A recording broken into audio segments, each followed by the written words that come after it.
Habang nadadagdagan ang ating edad, mas dagdagan natin ang nutrients at collagen, lalong-lalo na rin sa ating balat. Tara't umpisahan natin, naglabas na nga ako dito ng sayote.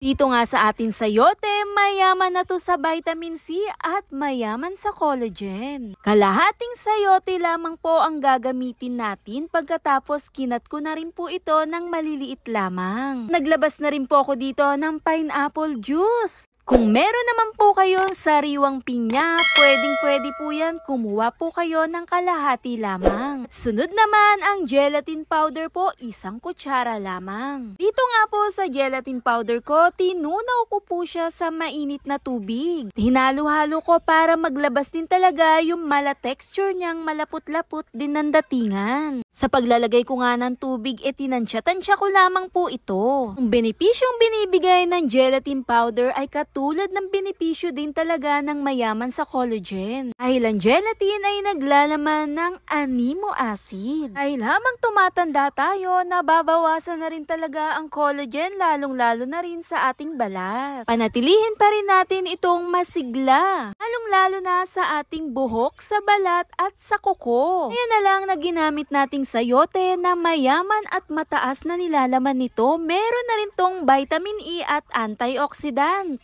Kadalasang ginagamit natin panggisa sa mga gulay nating lutuin, pero napakaganda ng dala nito, lalong-lalo na pag ginawa mong inumin. Pagkatapos ko nga halu-haluin yung gelatin powder, nilagay ko na nga dito at yung sayote, i-blend ko po ito.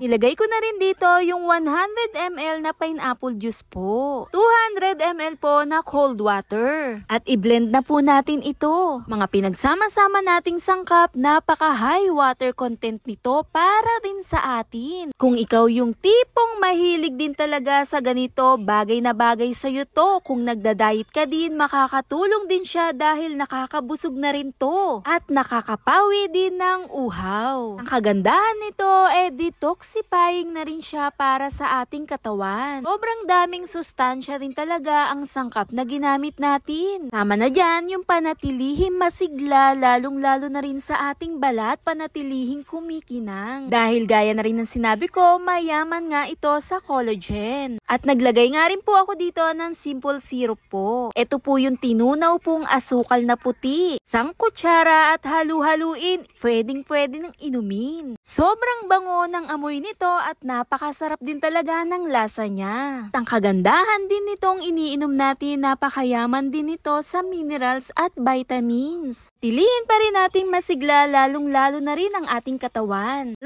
Follow for more. Bye!